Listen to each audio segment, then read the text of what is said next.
foi um pouco diferente do que nós, né, do nosso métier. Normalmente, aí no laboratório, a gente trabalha com modelos mais avançados, geralmente tridimensionais, às vezes transiente, mas aqui eu quis chamar a atenção para um outro aspecto, que são os chamados modelos de ordem reduzida, que no fundo é toda uma categoria de modelos.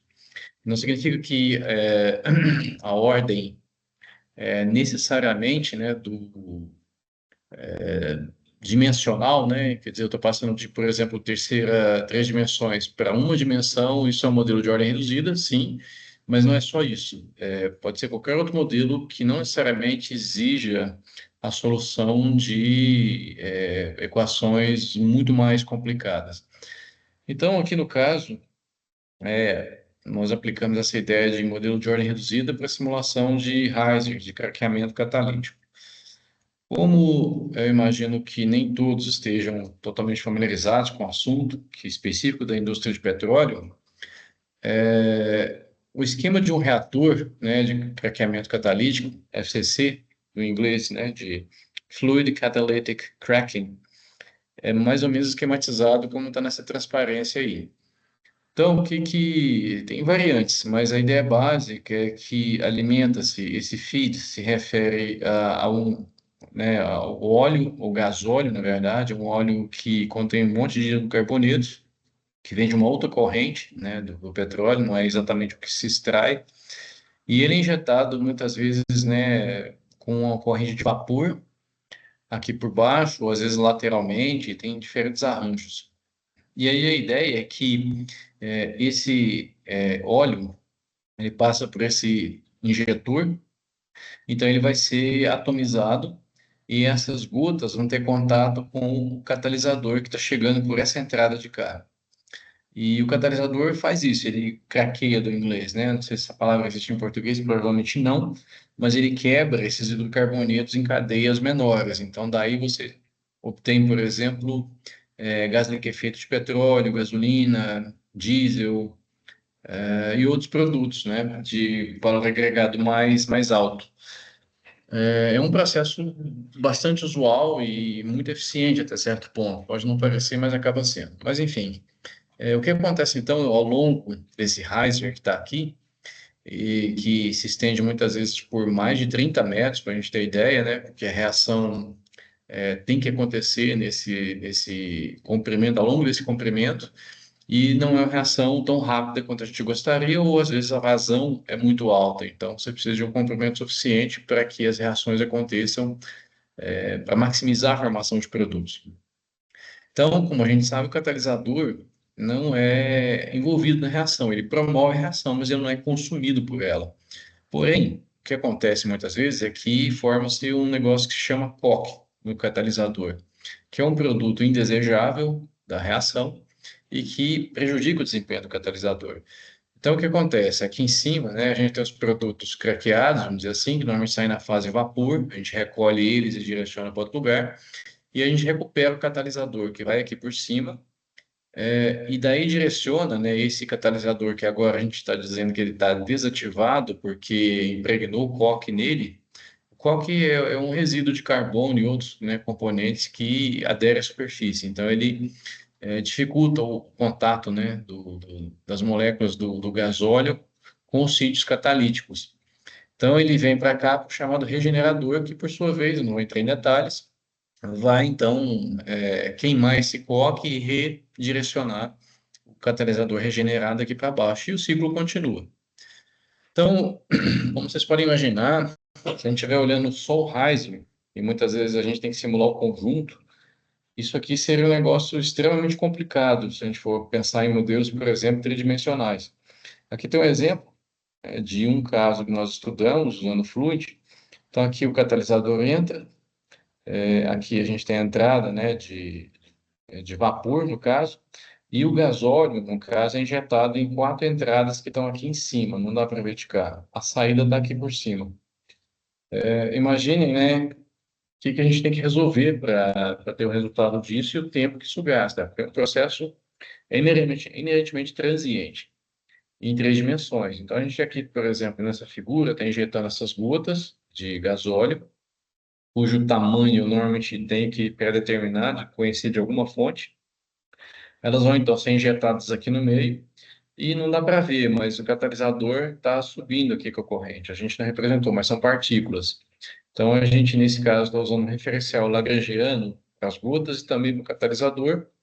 E em alguns casos, né, é mais comum, na verdade, usar até um referencial euleriano para mistura vapor, catalisador e um lagrangiano para as gotas. Mas meu objetivo não é discutir essa simulação, é só mostrar o grau de complexidade. E aqui, por exemplo, a gente está vendo, né, as reduções de diâmetro, porque o que acontece? O catalisador só vai funcionar se a gente tiver fase gasosa. Então, essas gotas precisam vaporizar para essas moléculas, então, serem absorvidas na superfície do catalisador e aí sim a reação acontecer, a reação que a gente quer. Então, imaginem, né? A gente tem que transferir calor rapidamente para essas gotas, elas têm que reduzir de diâmetro, né? Transferência de calor em gota, a gente sabe que é um assunto complicado, e é mais difícil ainda nesse caso, porque essa vaporização, ela não é simplesmente gás, gota, ela envolve sólido. As partículas têm normalmente 60 a 70 micra, e as gotas, uma distribuição de diâmetros que vai aí de 20 a 200, 250 micra.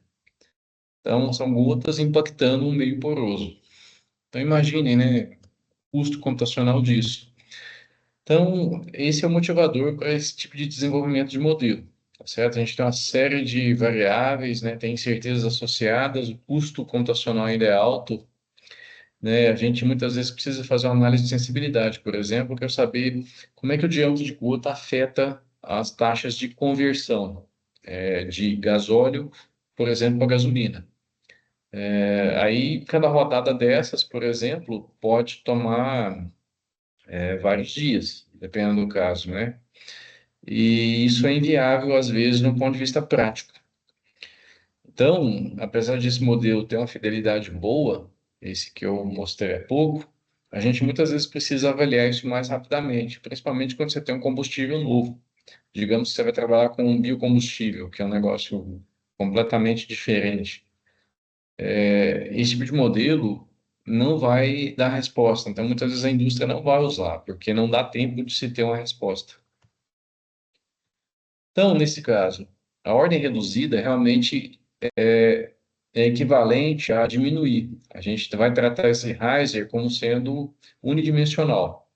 Então, a direção radial e a azimutal são filtradas, vamos dizer assim, elas são feitas médias, e aí sim a gente só tem gradientes na direção axial, que é isso. Então, os modelos estão aqui, a gente tem a equação da continuidade para o meio, para a mistura, né, de substâncias, equação de energia, nesse caso, para a fase gasosa, por exemplo, aqui, concentração de diversas espécies químicas, a gente pode ter um mecanismo de reação extremamente complexo.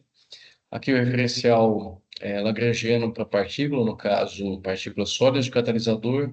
Daqui embaixo, gotas. E vai por aí. Então, são apenas algumas das equações que a gente teria que resolver em 3D e agora a gente simplificou para uma dimensão só. Vejam que só tem derivadas em X, são derivadas totais agora. E a outra questão é que a gente precisa do mecanismo de reação. A gente adota, nesse caso, um mecanismo já conhecido, que não deixa de ser complexo, né? Está aqui o gasóleo, então ele dá origem à gasolina, ele também pode gerar gases leves e coque, que é, como eu falei, indesejado, mas infelizmente acontece. Gasolina, por sua vez, ela pode ser craqueada, gerar esses gases leves e também coque. Então, é um modelo relativamente bem estabelecido e confiável. Isso não vai mudar de 3D para 2D ou de 1D. A gente tem que considerar essas reações e as respectivas espécies. Alguns detalhes desse Heiser, que a gente pegou um caso da literatura já bem estudado, não há muitos, mas ele é um caso em dimensão real. Então, ele tem 30 metros, esse Heiser, 35, se não estou enganado. Tá aí a pressão de entrada, né, a temperatura de entrada do vapor, a vazão máxima e assim por diante. E o que que acontece? Por exemplo, aqui estão os resultados. Então, aqui em X a gente tem a altura do riser de 0,35 e a conversão do gasóleo. E esses pontos, né, esses quadrados, na verdade, são resultados experimentais para esse mesmo riser, e esse é o resultado da simulação. Então, o que que se observa? A gente está tendo uma subpredição da formação, né, de gasolina, do rendimento da gasolina e da conversão do gasóleo. Qual foi o problema aqui? Então, nós, né, admitimos gotas de 200 micra, que é razoável diante do tipo de experimento que foi feito, mas aqui a gente percebeu o seguinte, uma correlação para a troca de calor e massa de gotas para correntes gasosas, muito usada é essa aí, Hans-Marshall. Só que esse tipo de correlação, como eu disse, ela só funciona para gotas em meios gasosos. E o que a gente tem nesse tipo de equipamento é uma troca de calor entre gotas e meio poroso. Então, em princípio, ela não é uma correlação válida, e apesar de muita gente na literatura usar. Então, o que eu quero chegar, assim, a tantas incertezas desse tipo de simulação, que se a gente usa um modelo que é muito complexo, 3D, etc., a gente às vezes não consegue ter a sensibilidade. Se por outro lado a gente agora usa uma correlação adequada, que é a Buchanan, que assim, apesar de ter limites de aplicabilidade, ela sim é uma correlação para vaporização, transferência de calor de gotas para meios porosos, para partículas sólidas em correntes gasosas. Aí sim, a gente tem um ajuste muito melhor aos resultados experimentais. Então, simplesmente trocando essa correlação. E esse modelo roda em segundos no MATLAB, são 3, 4 segundos. Então, a gente consegue rapidamente ter uma noção de que modelos são adequados ou não. E se a gente fizer, por exemplo, uma simulação tridimensional nesse caso, como nós fizemos, ela praticamente dá o mesmo resultado, só que demora muito mais. Então, aqui o efeito, né, da vaporização da gota, percebam que a gota de 200 micra, ela vaporizou em torno aí de 5 metros usando essa correção do Hans-Marshall. Pode parecer pouco, mas na verdade foi uma vaporização lenta. O fato de essa partícula, né, de catalisador estar em contato direto com as gotas acelera a vaporização. Então, vejam que aqui ela acontece praticamente totalmente, né, o diâmetro aqui está reduzindo em menos de 2 metros a zero, ela vaporizou completamente uma distância bem menor, usando a correlação Buchanan, que é, como a gente viu, a mais adequada nesse caso. Então, por exemplo, só para mostrar que, nesse caso, obviamente, há ganhos de usar um modelo tridimensional, e aqui exatamente o mesmo problema estudado lá por Lopes em 2012. Percebam, né? Você tem que gerar malha, tem que resolver os sistemas lineares, e assim por diante. O gasóleo é injetado aqui, né? Então é o mesmo setup. Esses foram os resultados de conversão e de rendimento. Então é conversão para gasolina, aliás, é conversão do gasóleo em outros produtos e rendimento da gasolina, que especificamente se gerou. Então veja que o nível de concordância é bastante similar. Só que isso aqui foi feito há alguns anos, né? A gente não tinha os recursos que se tem hoje.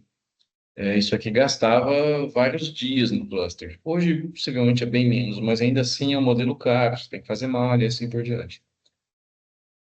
Então, um outro exemplo de utilidade desse tipo de modelo de ordem reduzida é, por exemplo, uma coisa que se tem feito muito, essa transição energética que tanto se fala, é substituir parte do gasóleo com algum bioóleo. Então, a gente coloca, por exemplo, 5% em volume ou massa de um óleo de origem vegetal para, né, tentar fazer um processo mais limpo. E o que acontece? A gente consegue, com esse tipo de modelo, rapidamente prever o que vai acontecer. O que a gente previu é que vai haver uma redução razoável na conversão para gasolina e um pouco no gasóleo. A razão para isso é que o calor latente de vaporização do bioóleo é muito maior do que o gasóleo. Então, ele gasta muita energia no processo, então, vamos dizer assim, ele rouba calor que seria usado para acelerar as reações, né? Eu não falo as temperaturas, mas elas muitas vezes, né, a do catalisador é mais de 700 graus Celsius. E ele que provê a maior parte da entalpia de vaporização para as gotas. Então, se a gente tem uma coisa, né, um consumo alto de energia por as gotas de bioóleo, vai haver uma consequência negativa no processo. Então, o modelo nos permitiu rapidamente inferir isso. Então, esses resultados estão publicados nesse artigo, caso alguém tenha interesse, e ficamos por aqui. Essa era a, a ideia básica do seminário. Obrigado, então. Obrigado, Francisco. Pessoal, alguém tem alguma dúvida para o Francisco? Bom, professor, eu tenho algumas aí. O senhor falou que essa modelagem unidimensional, ela dá resultados muito próximos do que se você fizesse aquela simulação tridimensional com toda aquela física complexa. Mas ela tem alguma limitação? Alguma coisa que você consegue fazer com a simulação complexa e ela limitada, ela já não consegue prever?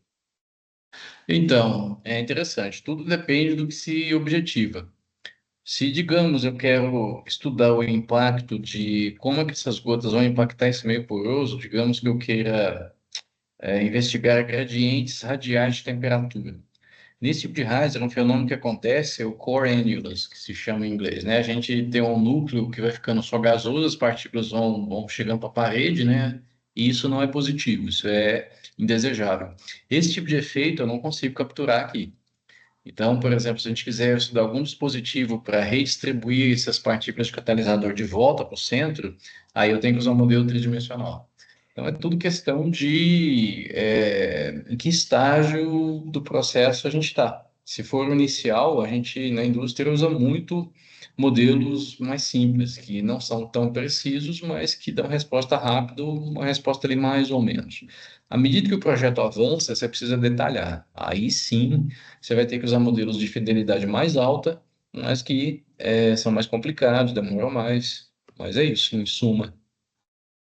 Perfeito.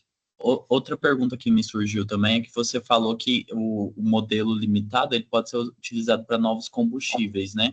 Aquela correlação entre as gotas, ela depende da natureza do combustível ou ela é universal? Sim, boa pergunta. Em princípio, ela depende de números adimensionais. Então, se a gente tem uma certa faixa de, por exemplo, número de Weber, número de Reynolds da partícula, número de Nusselt, ela vai funcionar, em princípio, para qualquer combustível. Mas isso nem sempre acontece, né? Muitas vezes a gente tem correlações que têm uma faixa de aplicabilidade estreita. No caso, essa de Buchanan, ela tem um diâmetro de partícula sólida limitado. Então, se eu tiver partículas de catalisador muito menores ou muito maiores do que 670, ela já é questionável, a aplicabilidade. Perfeito. Pessoal, alguém tem alguma dúvida? Não? Então é isso, Francisco. Muito obrigado pela participação. Que Fernando, pena que não deu obrigado. certo daquela outra vez, mas dessa deu certo. Não, não, claro, tranquilo. Obrigado então, Thiago, pelo empenho aí, pelo trabalho. Obrigado por terem vindo. Até a próxima. Obrigado.